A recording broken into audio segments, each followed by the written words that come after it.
Olá, você que nos acompanha pelo Leia Já. Eu, Tabata Alves, editora de política, estou iniciando mais uma edição do Gabinete e hoje recebendo a defensora pública, ela que é coordenadora do Núcleo de Defesa da Mulher da Defensoria Pública de Pernambuco, Débora Andrade, para conversar conosco nesse mês da mulher em que o Gabinete está se debruçando sobre temas sobre a mulher. Bem-vinda, defensora. Obrigada pela sua presença, pela sua participação. Obrigada, Tabata. É um prazer para a Defensoria e especialmente para mim poder falar em espaços diferentes do meio jurídico sobre o mês da mulher, sobre violência doméstica e violência de gênero, na verdade. A gente, doutora, é um programa de política e a gente, no mês da mulher, está se debruçando sobre a temática. A gente recebeu aqui vereadoras, deputadas, a senadora Tereza Leitão, e a gente falou sobre políticas públicas para mulheres, e a senhora é quem está lá na ponta recebendo essa mulher, colocando em prática a Lei Maria da Penha, né? Uma das principais leis que a Defensoria Pública e que seu núcleo, né, é responsável por abordar com essas mulheres. Cerca de possivelmente 95% da atuação do núcleo é baseado na Lei Maria da Penha. E a própria Defensoria Pública, ela é a instituição dentro do sistema de justiça que tem como papel fazer assistência jurídica para aqueles que são necessitados.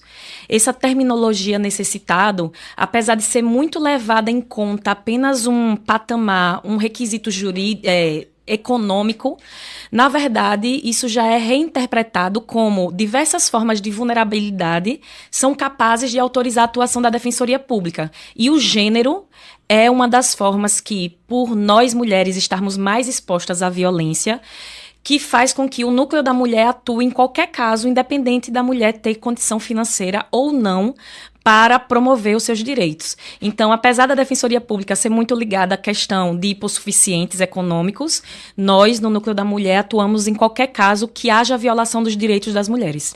A gente tem a Lei Maria da Penha, como a senhora mencionou, né, que em 95% dos casos de atuação do núcleo que a senhora representa.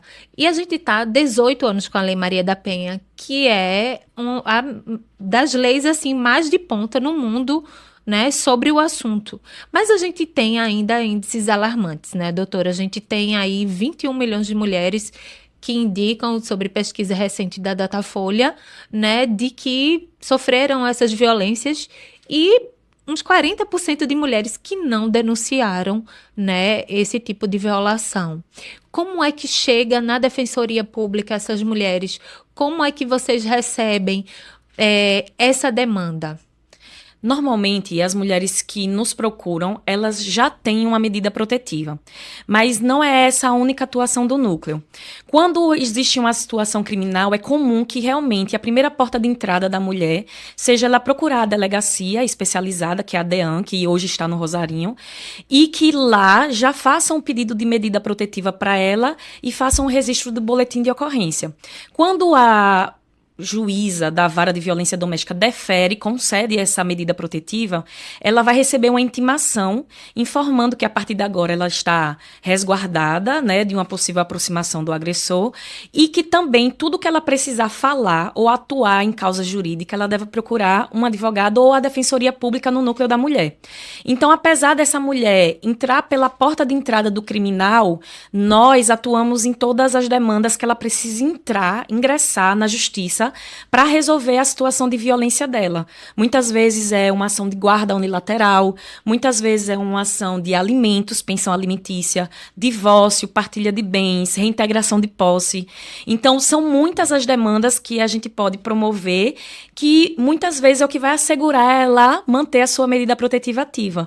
Porque também existe um ciclo da violência em que a mulher vai buscar ajuda, tem um rompimento, mas há uma tendência em haver uma reconciliação, o relacionamento voltar do início, né, e uma agressão mais grave acontecer.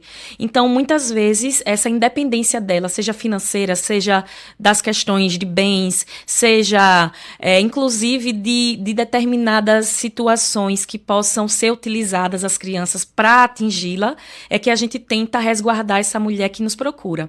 Apesar de nossa atuação ser prioritariamente nas medidas protetivas, a gente acha de forma essencial também promover duas coisas, que é a sessões de psicologia, né, de terapia com a mulher. A gente permite, faz uma triagem com a assistente social e verifica a urgência da demanda dela. Ela é incluída em um programa de terapia contínua, e também a demanda social dela. Muitas vezes ela precisa ir para um cadastro de um Bolsa Família, as crianças precisam mudar de escola, a gente oficia a escola das crianças para que ela saia do local anterior onde estavam para ir para a nova localidade, independente da existência de vagas. Então, o fenômeno da violência, por ele ser muito complexo, é completamente diferente de um crime, um roubo que acontece na rua e o acusado do processo, você não vai conhecer e não se importa se ele for preso e não precisa, muitas vezes, voltar a ter relacionamento com ele.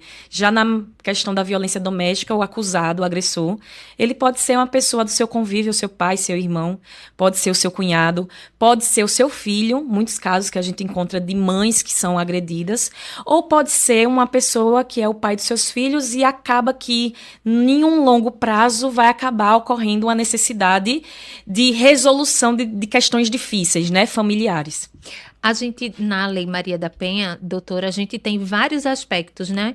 Nem sempre as pessoas sabem bem todos os aspectos da lei, né? Por exemplo, a violência patrimonial que a senhora citou. A senhora poderia detalhar, Sim, né, quais são todos esses tipos de violações que as mulheres podem sofrer?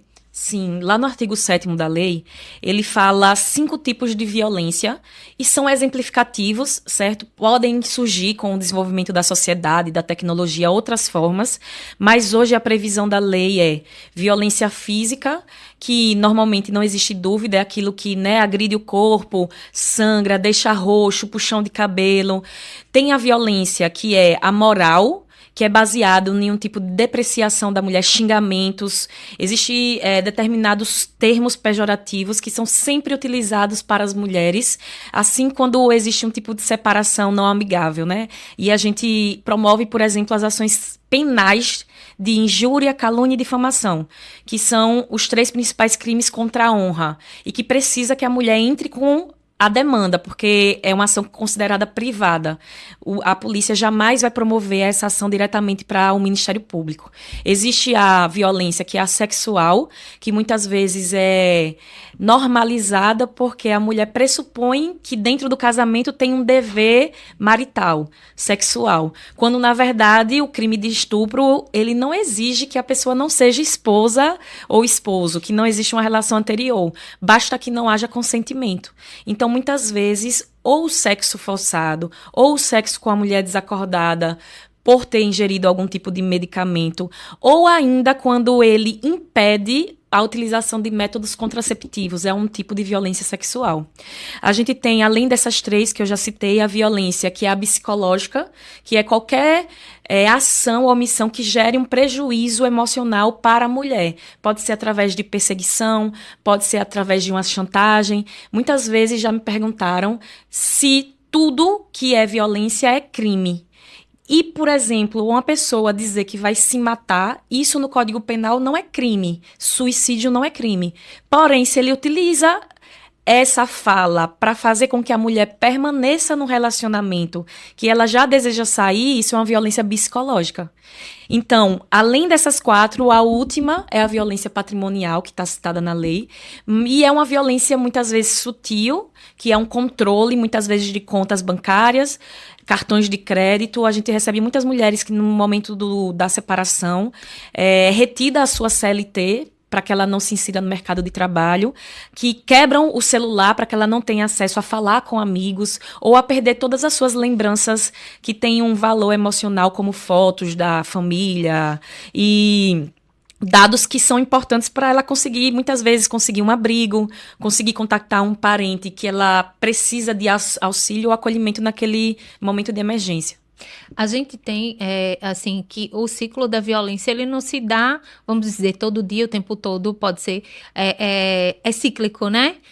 Chega, muitos especialistas falam na fase do romance, e vai a violência, e isso chega lá na ponta, as mulheres sem ter muito entendimento, né, de que sofreram, de fato, uma violência psicológica, uma violência patrimonial, e chegam na defensoria.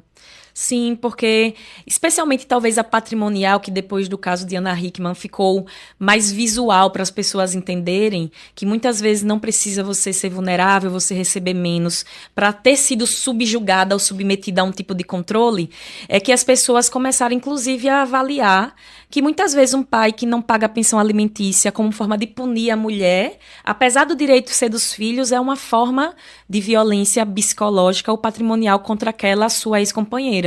Muitas vezes você ocultar bens numa partilha pode ser considerado como violência patrimonial, porque você está tentando fazer com que aquela pessoa não tenha uma perspectiva, muitas vezes, de se reestruturar ou dificultar isso, para que o relacionamento ou retorne ou realmente uma forma de punição.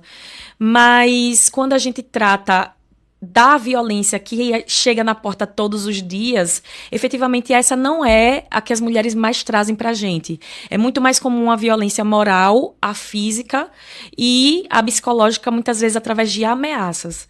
A ameaça, ela pode ter uma consequência muito terrível na vida da pessoa, porque ele não bate, ele não xinga, mas o que ele promete fazer faz com que a pessoa não saia de casa, com que ela não consiga ir se colocar no mercado de trabalho, com que ela tenha um receio extremo e ela mesmo parece uma escolha ficar ali, mas não é. É um abuso.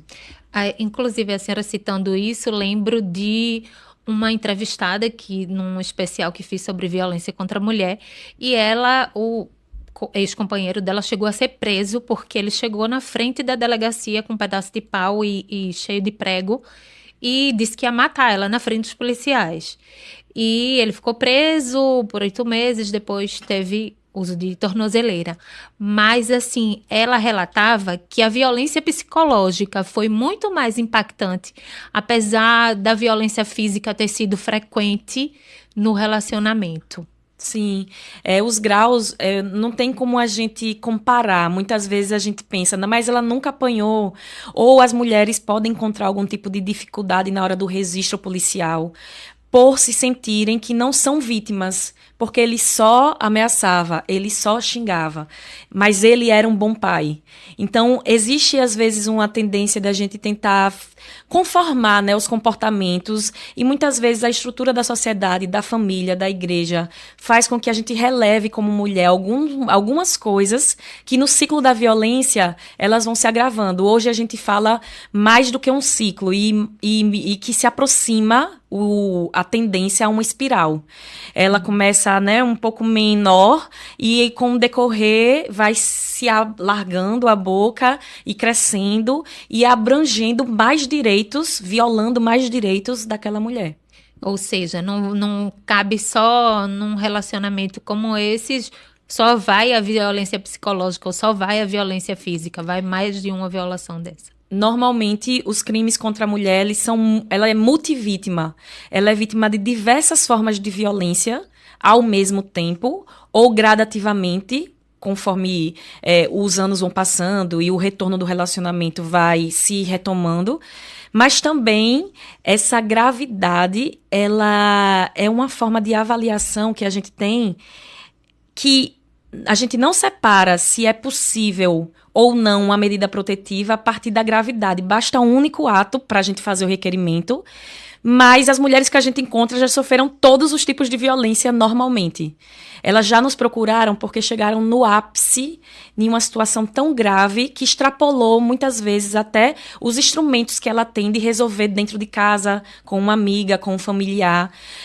Eu já fiz uma palestra para servidoras do Poder Judiciário, juízas e servidoras públicas.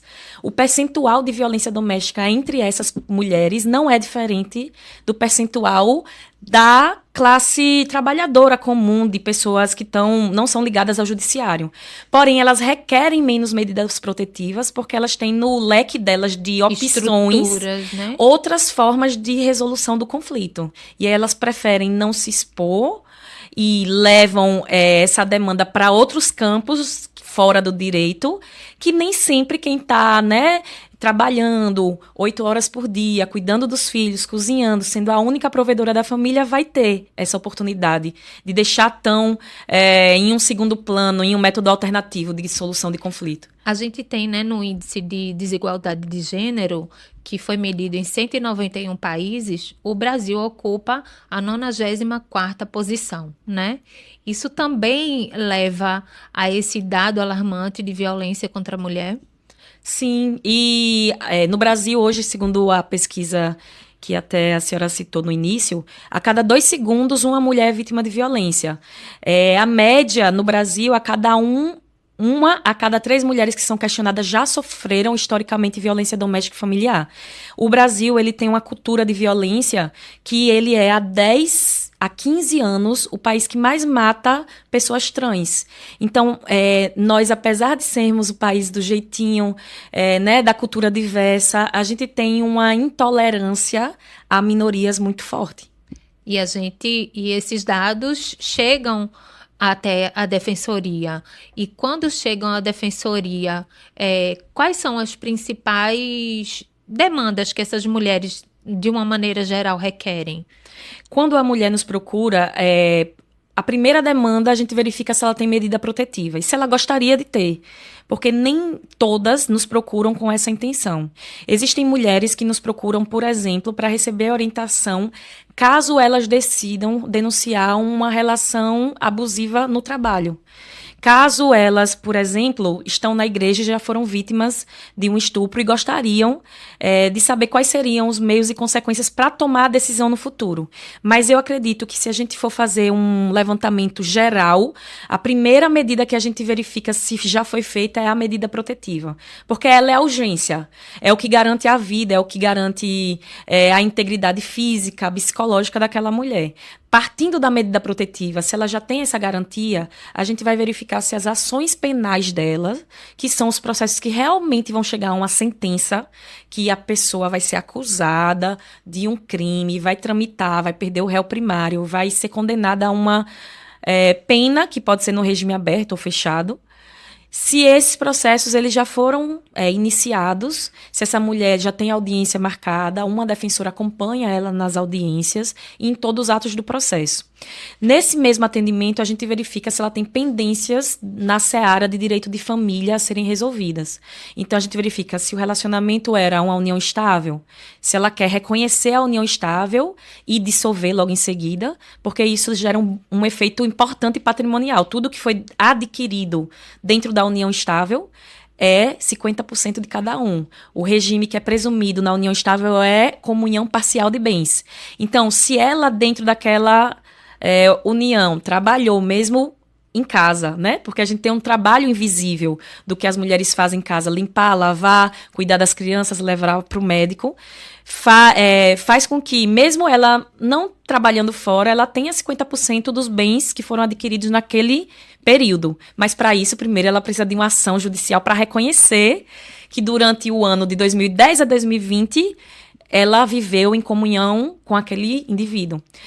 Se ela era casada no papel, como a gente diz, a gente faz ação de divórcio. Se ela tem filhos menores, a gente verifica se ela deseja entrar com a guarda unilateral, que seria ela tomar todas as decisões em relação à vida da criança, educação, saúde, onde vão morar, se vão fazer esportes, porque no momento em que a guarda é compartilhada, existe uma arena, um cenário que pode ser utilizado como disputa para a perpetuação da violência. Como, assim, né? Muitas vezes, tanto a violência era feita na frente das crianças, e isso afetou elas, como também a negativa, por exemplo, numa transferência de escola, pode ser um fator de conflito, novos conflitos. Então, a gente recomenda, por exemplo, a mulher que a gente atende, tem medida protetiva, entrar com ação de guarda unilateral. Isso é diferente de visitação. O pai continua podendo fazer a visitação nos finais de semana, que pode ser assistida ou não, a depender do entendimento ao juiz se existe algum risco para aquelas crianças. Ou, claro, se a mãe tiver algum argumento de violência plausível, o interesse das crianças também pode ser não haver visitação. Doutora, a gente tem uma diminuição, segundo a SDS, de mais de 800 casos, né, a menos, né, de denúncias de violência contra a mulher. Mas a gente teve em março um número alarmante de feminicídios, foram 10 feminicídios, né, um número recorde para esse mês. E como a senhora avalia essa relação de menos denúncias e mais feminicídios?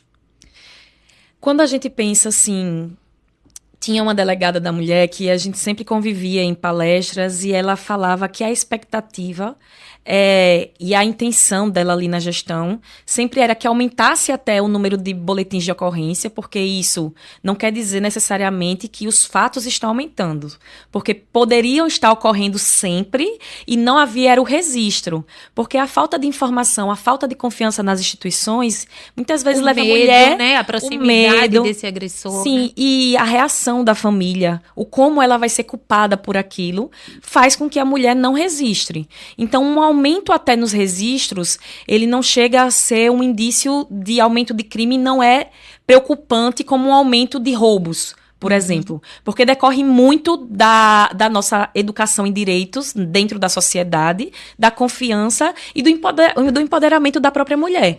Agora, o número de feminicídios, isso sim, é muito grave, porque esse já é o crime fatal, final da carreira da violência, e todo feminicídio a gente tem um discurso que pode ser evitado, se houver o registro a tempo da medida protetiva, se os descumprimentos forem devidamente comunicados para a gente e a gente apresenta para a juíza vai poder agravar aquela medida protetiva e muitas vezes efetuar a prisão do agressor antes de ocorrer o feminicídio.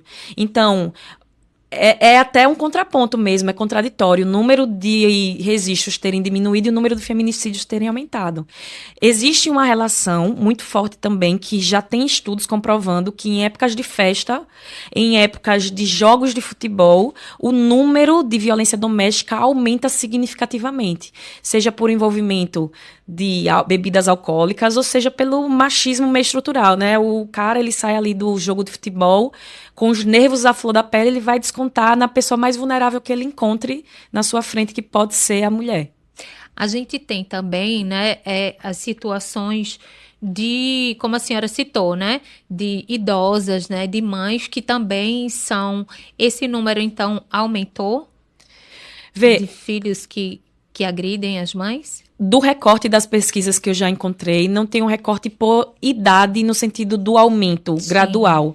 Mas eu noto, ao menos na defensoria, uma procura muito grande de senhoras idosas, porque muitos filhos que têm abuso de drogas acabam gerando dentro das suas residências violência patrimonial, porque pegam os bens da genitora para dilapidar mesmo, destruir para poder comprar o crack, a cocaína, a maconha. Isso faz com que muitas mães que estavam restritas a não levar isso para polícia porque pensavam que eles seriam presos, culpabilizados e tinham a culpa nisso. Agora teve uma alteração na Lei Maria da Penha, há mais ou menos 1 ano e meio atrás, que autoriza a gente pedir medidas protetivas sem registro de boletim de ocorrência. Isso quer dizer que uma mãe não necessariamente precisa escolher entre o filho estar preso e ela estar protegida. Sim. E ela ter a medida protetiva. Ela pode requerer a medida protetiva sem fazer essa parte criminal. O que é um avanço, apesar de a gente muitas vezes não entender como é que ela não quer que ele seja punido. Isso é muito comum. É uma dinâmica muito específica. Né? É diferente de você estar num relacionamento amoroso e possivelmente poder ter uma maior facilidade de interromper aquele vínculo de afetividade. E quando já é seu filho, a mãe tem muito mais peso mesmo, né? E culpa. Eu digo que a gente, como mulher, lida com culpa da hora que acorda até a hora de dormir. A gente está nos momentos finais do programa, doutora, e eu gostaria que a senhora pontuasse, assim, o que a senhora considera mais importante para uma mulher quando percebe qualquer um desses sinais, dessas 5, né, questões que a senhora pontuou da Lei Maria da Penha, para que ela tome, e quais seriam essas atitudes que a senhora considera? Eu penso que a primeira atitude é interromper, paralisar essa violência. Se ela estiver pronta, pedir as medidas protetivas. Ainda que ela escolha não fazer nenhum processo da área criminal, ela pode requerer essas medidas protetivas sem esse registro. Então, ela sair do ambiente hostil, ela sair do ambiente em que ela está exposta, é muito mais seguro para ela nos momentos iniciais, quando muitas vezes a briga ainda é uma discussão, é um xingamento, é uma ameaça, e não deixar as coisas se agravarem ao ponto de, no momento em que for solicitar ajuda, seja um pouco tarde e a gente não consiga evitar o pior fenômeno desse ciclo de violência, que é o feminicídio. Então, para mim, a primeira orientação é: procure ajuda, peça as medidas protetivas. Elas são eficazes, apesar de a gente ter muita perspectiva de, mas a mulher morreu ainda que com a medida protetiva. No ano passado, 77 casos de feminicídio ocorreram aqui em Pernambuco e só 11 mulheres tinham medida protetiva antes. Então, se você interpretar o dado ao contrário, isso quer dizer que cerca de 85% dessas mulheres nunca tinham denunciado, morreram caladas. E muitas vezes essa atitude vai salvar a vida dela, ainda que ela não confie, ainda que ela ache que não vai ser efetivo. Toda a ordem judicial é um papel. Muitas a gente convence assim, mas é só um papel, doutora.